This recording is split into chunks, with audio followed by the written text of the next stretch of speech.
প্রিয় শিক্ষার্থী, রংপুর সরকারি সিটি কলেজে একাদশ শ্রেণীর ব্যবসায় শিক্ষা শাখা হিসাব বিজ্ঞান বিভাগে বিষয় নিয়ে আজকে আমি আলোচনা করব। আমার আজকের তোমাদের সাথে যে বিষয় আলোচনা করব সেটি হচ্ছে নগদান বই, তথা নগদান বই কি এ বিষয় নিয়ে আলোচনা করব। তোমরা জেনে থাকবে যে কোনো ব্যবসায়িক প্রতিষ্ঠান যখন ব্যবসায়িক কার্যক্রম সম্পাদন করে তখন ব্যবসায়িক কার্যক্রম সম্পাদন করতে গেলে তাকে নানা ধরনের লেনদেন সম্পাদন করতে হয়। এই লেনদেনগুলো হতে পারে নগদ লেনদেন হতে পারে, বাকি লেনদেন হতে পারে, অনগদ লেনদেনও হতে পারে। নগদ লেনদেন বলতে কোনো একটি দ্রব্যর বিনিময়ে যখন আরেকটি নগদ টাকা দেয়া হয় বা পাওয়া যায় একটি দ্রব্যের বিনিময়ে, তখন তাকে নগদ লেনদেন বলে। একটি দ্রব্য ক্রয় করে এর টাকা ভবিষ্যতে কোনো এক সময় পরিশোধের সাপেক্ষে যখন পণ্যদ্রব্য ক্রয় করা হয় কিংবা বিক্রি করা হয় তাকে বাকি লেনদেন বলা হয়। আবার কোনো দ্রব্য ক্রয় বিক্রয় না করে হিসাবের পরিবর্তন করে আর্থিক লেনদেন না করে যখন হিসাব সম্পাদন করা হয় তাকে অনগদান লেনদেন বলা হয়। যেমন পণ্য ফেরতের মতন একটা ঘটনা যদি ঘটে তাহলে উভয় পক্ষের মধ্যে কোনো আর্থিক লেনদেন হয়ে থাকে না, লেনদেনের মধ্যে একটি হিসাবের মধ্যে একটা পরিবর্তন আসে। এক্ষেত্রে টাকা পয়সা আদান প্রদান করা হয় না বলে এটাকে অনগদ লেনদেন বলা যেতে পারে। তো ব্যবসায় প্রতিষ্ঠান ধারে কিংবা নগদে উভয় লেনদেনে সংগঠিত হতে পারে। ব্যবসায়িক প্রতিষ্ঠানগুলো তো লেনদেনের প্রকৃতি অনুসারে এগুলিকে বিভিন্ন বইয়ে বিভিন্ন বইয়ে লিপিবদ্ধ করা হয়ে থাকে। লেনদেনের যেমন বাকি হলে বাকির বই, নগদ হলে নগদের বই। এরকম লেনদেনের প্রকৃতি অনুযায়ী ব্যবসায়ের সুবিধার্থে ব্যবসায় প্রতিষ্ঠানের হিসাব রক্ষক কিংবা ওই সাথে সংশ্লিষ্ট ব্যক্তির সহজে হিসাব সংরক্ষণ করার জন্য যে ধরনের লেনদেন সম্পদ হয় তার জন্য পৃথক পৃথক বই সংরক্ষণ করা হয়। বাকি হলে একটা বাকির বই আলাদা সম্পাদন করা হয়, নগদ হলে নগদের বই সংরক্ষণ করা হয়। তাই বলা হচ্ছে এগুলোকে বিভিন্ন বইয়ে লিপিবদ্ধ করা হয়ে থাকে। নগদে সংগৃহীত লেনদেনগুলো সাধারণত নগদান বইয়ে লিপিবদ্ধ করা হয়ে থাকে। যেমন বাকির লেনদেনগুলো বাকির বইতে লিপিবদ্ধ করা হয়, আর নগদের লেনদেন সম্বন্ধিত হলে এগুলো কি নগদান বইতে লিপিবদ্ধ করা হয়ে থাকে। নগদান বইয়ের মাধ্যমে ব্যবসায়িক প্রতিষ্ঠানের নগদ অর্থের পরিমাণ জানা যায়। এই প্রতিষ্ঠান নগদান বই, শুধু নগদান বইতে শুধুমাত্র নগদ সংক্রান্ত লেনদেন লিপিবদ্ধ করা হয়, যার ফলে ব্যবসায় প্রতিষ্ঠানে কি পরিমাণ হাতে নগদ টাকা আছে এর তথ্য সঙ্গে সঙ্গে ব্যবসায়িক প্রতিষ্ঠান জানতে পারে। এই জন্য নগদান বই সংরক্ষণ করে একটা পৃথক হিসাবে। তো নগদান বইয়ের সংজ্ঞা নিয়ে আমরা আলোচনা করি। নগদান বই আমরা যদি এরকম বলি যে কোনো নির্দিষ্ট সময়ে ব্যবসায় প্রতিষ্ঠান তার ব্যবসায় হিসাব সংক্রান্ত লেনদেনগুলোর মধ্যে শুধু নগদ সংক্রান্ত লেনদেন যে বইতে লিপিবদ্ধ করে তাকে আমরা নগদান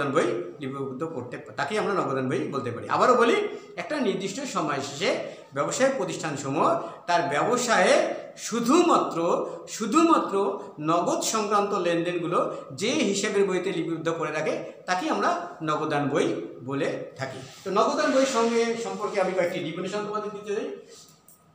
যে বইতে একটি ব্যবসা প্রতিষ্ঠানের দৈনন্দিন নগদ অর্থপ্রাপ্তি, নগদ অর্থ প্রদান সম্পর্কিত লেনদেন লিপিবদ্ধ করা হয়ে থাকে তাকে নগদান বই বলা হয়।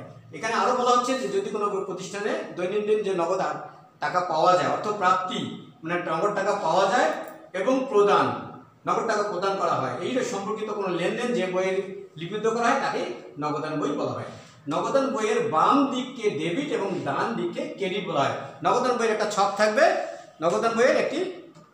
থাকবে, সেই ছকের মধ্যে একটা বাম দিক থাকবে আর একটা থাকবে ডান দিক।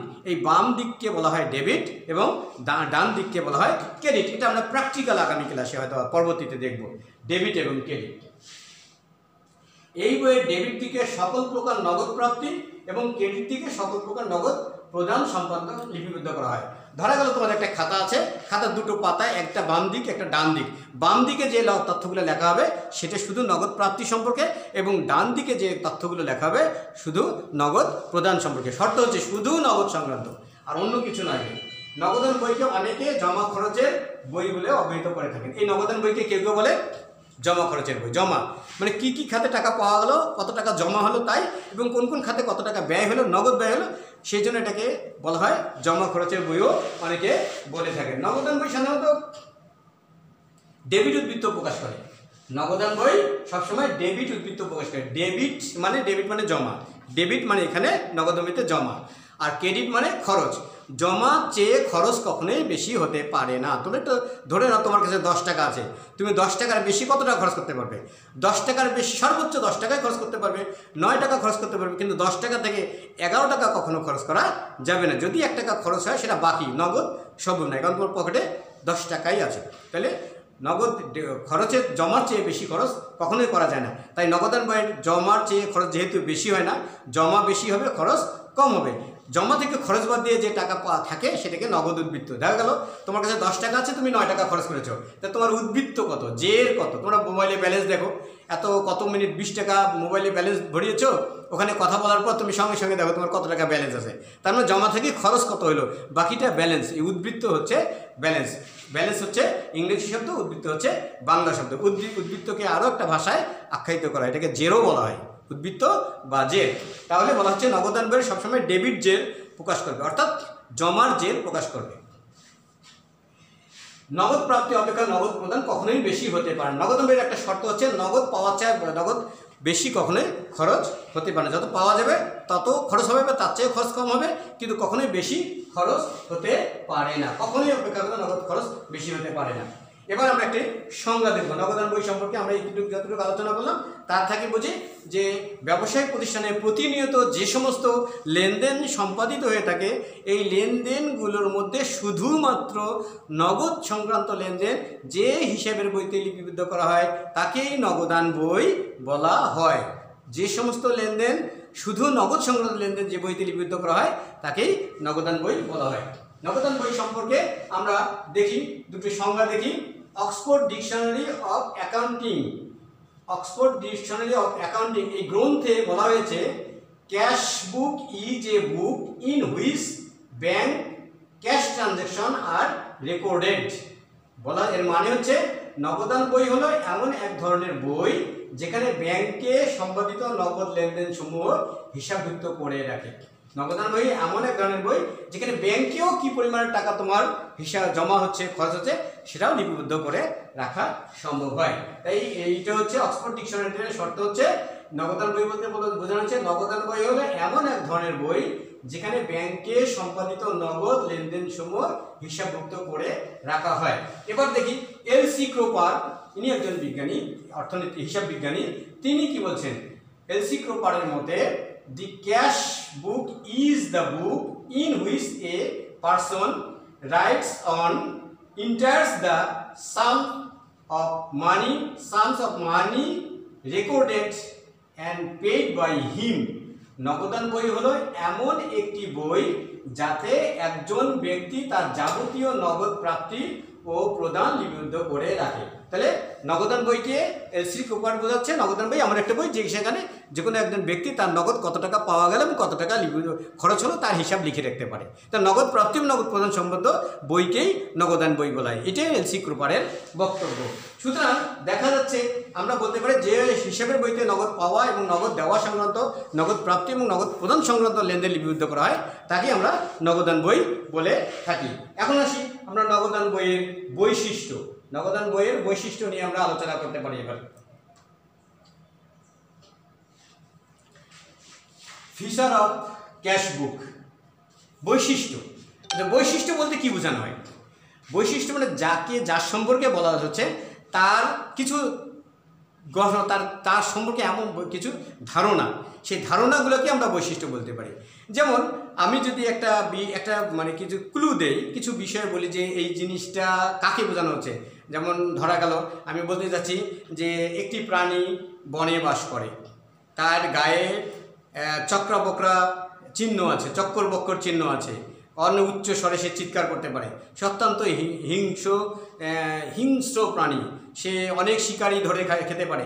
তাহলে এখানে যদি বলা হয় তাহলে তোমরা নিশ্চয়ই বলে দেবে কি এটা কি হরিণকে বলবে, না তোমরা এটা সিংহকে বলবা, নাকি এটা কি বাঘকে বলবা। এরকম হিংস্র প্রাণী হিসেবে বাঘ বা সিংহের নাম উল্লেখ করতে পারো, এখানে বাঘকে উল্লেখ করতে পারো। যে এই ক্লুগুলো থেকে আমরা চিনতে পারছি যে কার কথা বলা হচ্ছে, বাঘের কথা বলা হচ্ছে। অন্যভাবে বলি যে এমন একটা ছোট্ট প্রাণী যেটা বাড়িতে পোষা যায়, ঘরে থাকে, হ্যাঁ, এর দুটি পা আছে, পাখনা আছে, তাহলে এগুলো দিয়ে কি বোঝা যাবে? এগুলো বাড়িতে শুকনো জায়গায় বসবাস করে, তাহলে বোঝা যাবে যে বাড়ির মুরগির কথা বলা হচ্ছে। তাহলে কিসের বৈশিষ্ট্য থেকে আমরা সেই জিনিসটাকে অতি সহজে চিনতে পারি? আমরা যে নগদান বই করবো, নগদান বই আমরা চিনবো কেমন? এর বৈশিষ্ট্যগুলো যদি জানি তাহলে আমরা একে চিনতে পারবো। কি হচ্ছে নগদান বইয়ের বৈশিষ্ট্য নিয়ে আমরা আলোচনা করছি। বর্তমান ব্যবসায় প্রতিষ্ঠানে নগদ এবং ধারে অসংখ্য লেনদেন সম্পাদিত হয়ে থাকে। আমরা যে যুগে বাস করছি, এখানে যে ব্যবসায়িক প্রতিষ্ঠান ব্যবসায়িক কার্যক্রম সম্পাদিত হয়, এখানে দুই ধরনের লেনদেন সম্পাদিত, একটা নগদে এবং একটা ধারে। নগদ বলতে নগদ টাকায় লেনদেন হয়, ধারে বলতে পরবর্তীতে পরিশোধ করা হবে এমন শর্তে। এই উভয় লেনদেনেই ব্যবসায়ীকে তার খাতায় লিপিবদ্ধ করে হিসাব রাখতে হয়, সেটা নগদে হোক আর বাকি হোক। ব্যবসায়ী কী করবে? তার খাতার মধ্যে উভয় ধরনের লেনদেন লিপিবদ্ধ করে রাখবে। ক্রয় বিক্রয় সংক্রান্ত লেনদেন ধারে লেনদেনগুলো ও শেষ পর্যন্ত নগদ টাকার মাধ্যমে লিপিবদ্ধ নিষ্পত্তি হয়ে থাকে। যে লেনদেনগুলো ক্রয় বিক্রয় সংক্রান্ত ধারে সম্পাদিত হয়, সেগুলো ধারে সম্পাদিত হলে পরবর্তীতে ওগুলো আবার নগদে সম্পাদিত হয়, কারণ যখন টাকা পয়সা পরিশোধ করা হয় তখন নগদে পরিশোধ হয়। তাই ক্রয় বিক্রয় সংক্রান্ত ধারে লেনদেনগুলো শেষ পর্যন্ত নগদ টাকার মাধ্যমে নিষ্পত্তি হয়। এই জন্য প্রত্যেক ব্যবসায়ীকে নগদ লেনদেনের হিসাব রাখার জন্য নগদান বই সংরক্ষণের প্রতি সর্বাধিক গুরুত্ব আরোপ করতে হয়। এই জন্য ব্যবসায়িক প্রতিষ্ঠানগুলো নগদ সংক্রান্ত লেনদেনগুলোর জন্য একটি গুরুত্ব আরোপ করে এবং সেই অনুযায়ী তারা একটি বইতে হিসাব সংরক্ষণ করে। নগদান বইয়ের কিছু বৈশিষ্ট্য নিয়ে আমরা আলোচনা করতে পারি। এটা বৈশিষ্ট্যগুলো এরকম হচ্ছে: 1. নগদ লিপিবদ্ধকরণ। নগদান বইতে লেনদেন লিপিবদ্ধ করা হবে। কি বলা আছে? নগদ লেনদেন লিপিবদ্ধকরণ। নগদান বইতে শুধুমাত্র নগদ সংক্রান্ত লেনদেন লিপিবদ্ধ করা হবে। নগদ টাকা যদি পাওয়া যায় কিংবা আসে কিংবা জমা হয়, নগদ টাকা খরচ হয় কিংবা পরিশোধ করা হয়, প্রদান করা হয়, ঠিক এই সংক্রান্ত লেনদেনগুলো নগদান বইয়ের লিপিবদ্ধ করা হবে। প্রাপ্তিগুলো নগদান বইয়ের ডেবিট এবং প্রদানগুলো নগদান বইয়ের ক্রেডিট দিকে লিপিবদ্ধ হবে। তাই বলা হচ্ছে নগদ লেনদেন লিপিবদ্ধ করুন। নগদান বইতে শুধুমাত্র নগদ সংক্রান্ত লেনদেন হবে, অন্য অনগদ কিংবা বাকি লেনদেন নগদান বইতে লিপিবদ্ধ করা হবে না। দ্বিতীয় বলছে তারিখের ক্রমানুসারে লিপিবদ্ধ করতে হবে। এই লেনদেনগুলো যখন সম্পাদিত হবে, এই লেনদেনগুলো অবশ্যই তারিখের ক্রমানুসারে লিপিবদ্ধ করে। তারিখ বলতে কি? 1 তারিখে সম্পাদিত হলে 1 তারিখে, 5 তারিখে হলে 5 তারিখে, 10 তারিখে সম্পাদিত হলে 10 তারিখে, 15 তারিখে সম্পাদিত হলে 15 তারিখে, 20 তারিখে সম্পাদিত হলে 20 তারিখে, মানে ক্রমানুসারে। এমন জন্য নয় 1 তারিখে, 5 তারিখে, 3 তারিখে, 15 তারিখে, আবার 10 তারিখে এলো। এটাকে ক্রমানুসারে বলা হয় না। ক্রমানুসার হচ্ছে দিনের ক্রমানুসারে, তারিখের ক্রমানুসারে। 1-এর পর 2, 2-এর পরে 3, 3-এর পর 4 হচ্ছে ক্রমানুসারে লেনদেনগুলো লিপিবদ্ধ করা হবে। এটা নগদান বইয়ের একটা গুরুত্বপূর্ণ বৈশিষ্ট্য। 3 নম্বর, দুটি পক্ষ বা দিক থাকবে। কয়টি পক্ষ? দুটি পক্ষ বা দিক থাকবে। এখানে দুইটি পক্ষ থাকবে, একটা দিক থেকে। নগদান বইয়ের বাম দিককে বলা হয় ডেবিট দিক, ডান দিককে বলা হয় ক্রেডিট দিক। এই দুইটা দিক থাকবে, ডেবিট দিক, ক্রেডিট দিক, অর্থাৎ ডেবিট পক্ষ এবং ক্রেডিট পক্ষ। নগদান বইতে দুইটি পক্ষ অবশ্যই থাকবে, তাহলে আমরা বুঝবো এটা নগদান বই। প্রারম্ভিক জের অন্তর্ভুক্ত। নগদান বইতে যে প্রারম্ভিক জের অন্তর্ভুক্ত, জের অর্থাৎ আমরা আজকে 1 তারিখ, ডিসেম্বর মাসের 1 তারিখ, আজকে যদি নতুন একটা হিসাবের খাতা খুলি, নগদ সংক্রান্ত হিসাবের খাতা খুলি, তাহলে এই হিসাবের খাতায় প্রথমেই গতকালকে বা গত মাসে নগদ টাকা লেনদেন করে কত টাকা বেঁচে গেছে, নগদ উদ্বৃত্ত কত টাকা আছে, সেই উদ্বৃত্তের জেরটা গত মাসের, অর্থাৎ নভেম্বর মাসের উদ্বৃত্তের জেরটা ডিসেম্বর মাসের 1 তারিখে নগদান বইতে স্থানান্তর করা হলে তাকে বলা হয় নগদের প্রারম্ভিক জের। প্রারম্ভিক জের অন্তর্ভুক্তকরণ। গতকালকে ধরা গেল, গতকালকে তোমার হাতে খরচ করার পর 5 টাকা হাতে আছে, ওই 5 টাকা আজকে নগদান বইতে যখন স্থানান্তর করে নিয়ে আসবে তখন বলা হবে এটা প্রারম্ভিক নগদ জের। প্রারম্ভিক জের অন্তর্ভুক্তকরণ। পঞ্চমত, ডেবিট সমাপ্তি জের স্থানান্তরকরণ।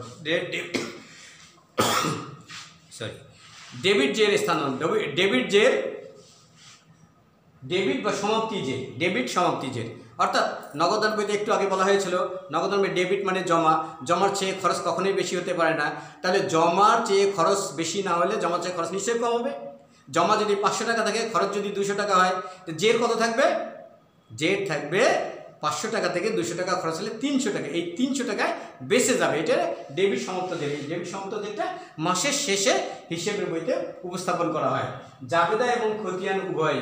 নগদান বইয়ের চরিত্রটা এমনই, বৈশিষ্ট্যটা এমনই, এটা দ্বারা একদিক দিয়ে যেমন জাবেদা প্রকাশ পায়, আর একদিক দিয়ে খতিয়ানেরও কাজ করে থাকে। এই জন্য নগদান বইকে জাবেদা এবং খতিয়ান উভয়ই বলা হয়ে থাকে। এটা সহজ অন্তরান্তর, সত্য হচ্ছে খতিয়ানে সহজে স্থানান্তর। এই নগদান বইয়ের উদ্বৃত্তগুলো খতিয়ান বইয়েতে সহজে স্থানান্তর করা খুব সহজবুদ্ধ, তাই এটাকে সহজে স্থানান্তর করা যায়। তারপরে অষ্টমতে রেওয়া মিলে স্থানান্তর। নগদান বইয়ের যে উদ্বৃত্ত থাকবে, নগদান বইয়ের যে তথ্যগুলো থাকবে, রেওয়া মিলে সহজে স্থানান্তর করা সহজ হয়ে যায়। এটাকে বিশেষ জাবেদা বলা হয়। নগদান বই একটা বিশেষ জাবেদা। জাবেদা একটা সাধারণ জাবেদা আর একটা হচ্ছে বিশেষ জাবেদা। সব ধরনের মিক্সার, সব ধরনের লেনদেন যে হিসাবের বইতে আমরা লিখে রাখি, সব ধরনের লেনদেন যে বইতে লিখে রাখি সেটা হচ্ছে জাবেদা। প্রাথমিক পর্যায়ে হিসাবের বইতে লিখে রাখি তাকে জাবেদা বলা হয়। এই জাবেদা হয় সাধারণত সাধারণ বই। সাধারণ বইতে সব ধরনের লেনদেনের জাবেদা লিপিবদ্ধ করা হয়ে থাকে, কিন্তু এটাকে এক ধরনের বলা হচ্ছে বিশেষ জাবেদা। অর্থাৎ শুধু নগদ প্রাপ্তি এবং নগদ প্রদান সংক্রান্ত জাবেদা নগদান বইতে লেখা যায় ধরে এটাকে বলা হয় একটি বিশেষ জাবেদা। শুধু নগদ প্রাপ্তি এবং নগদ প্রদান সংক্রান্ত লেনদেন লিপিবদ্ধ করা হয় বলে বিশেষ জাবেদায় অন্তর্ভুক্ত করা হয়। দশম আসি নগদ তহবিল। এটা আসি কি নগদ তহবিল নির্ণয়। নগদ তহবিল নির্ণয়, প্রতিষ্ঠানের প্রতিদিন কত টাকা আয় হলো, কত টাকা জমা হলো, কত টাকা খরচ হলো এবং নগদ কত টাকা উদ্বৃত্ত আছে, নগদ তহবিল কত আছে তা জানা যায় এই নগদান বই থেকেই শুধু জানা যায়। আজকে এই মাসে গত মাসে কত টাকা জমা পেয়েছিলাম, গত মাসে কত টাকা খরচ হয়েছে, গত মাসের 30 তারিখে, নভেম্বর মাসের 30 তারিখে জমা থেকে খরচ বাদ দিয়ে যত টাকা উদ্বৃত্ত আছে সেই নগদ উদ্বৃত্তটা সাথে ক্যাশ বইয়ে ক্যাশ বাক্সে কত টাকা আছে সেই টাকাটা হিসাব মিল করা যায়। এবং নগদ তহবিলের পরিমাণ অতি সহজে জানা যায়। আসি দ্বৈত সত্তা। এটাকে বলা হচ্ছে দ্বৈত সত্তা।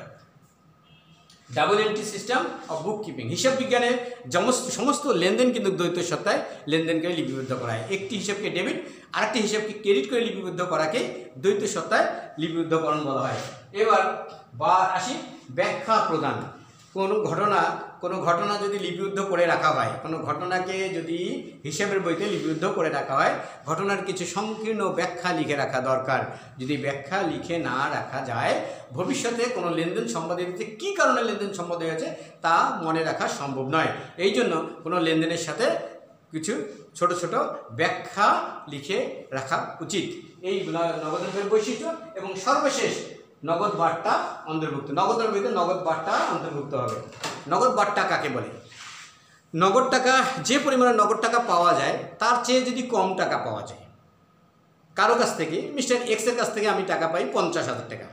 এই 50,000 টাকার মধ্যে মিস্টার এক্স যদি আমাকে 48,000 টাকা দিয়ে লেনদেনটা শেষ করে দেন, অর্থাৎ 2,000 টাকা যদি তিনি না দেন আর আমি যদি তাতে দাবি না করি, এটাকেই বলা হয় বার্তা।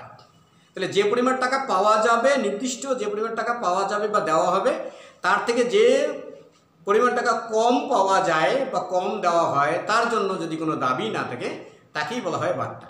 আর এই নগদ বার্তা নগদান বইতে অবশ্যই লিপিবদ্ধ করতে হয়। তাহলে আমরা আজকে নগদান বই সম্পর্কে জানলাম, নগদান বইয়ের বৈশিষ্ট্য জানলাম। তাহলে প্রতিনিয়ত নগদান বইতে যে সমস্ত লেনদেন লিপিবদ্ধ হয়, নগদ সংক্রান্ত লেনদেন লিপিবদ্ধ তাকে নগদান বই বলা হয়।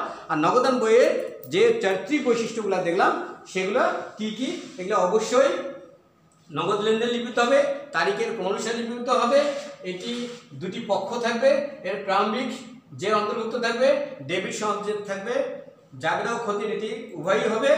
আর এর দুটি তারিখকে ক্রমানুসারে লিপিবদ্ধ করা হবে, দুটি পক্ষ বা দিক থাকবে, প্রারম্ভিক জের অন্তর্ভুক্তকরণ হবে, ডেবিট বা সমাপ্তি জের নির্ধারিত হবে, জাবেদা ও খতিয়ান উভয় হবে এবং খতিয়ানে স্থানান্তর করা সহজ হবে। আর দেখা যাচ্ছে রেওয়া মিলে সহজ স্থানান্তর, বিশেষ, এটাকে বিশেষ জাবেদা বলা হয়। নগদ তহবিল নির্ণয় করা যেতে পারে, দ্বৈত সত্তায় এটি প্রকাশ করা হয়, ব্যাখ্যা প্রদান করা হয় এবং নগদ বার্তা এর মধ্যে অন্তর্ভুক্ত হয়। এই ছিল নগদান বই। আমরা নগদান বই সম্পর্কে আরও একটু আলোচনা করতে পারবো আগামী ক্লাসে। নগদান বইয়ের হয়তো গুরুত্ব নিয়ে আলোচনা করবো কিংবা নগদান বইয়ের প্রকারভেদ নিয়ে আগামী দিনে ক্লাসে আলোচনা করবো। আজকে এ পর্যন্ত, ধন্যবাদ।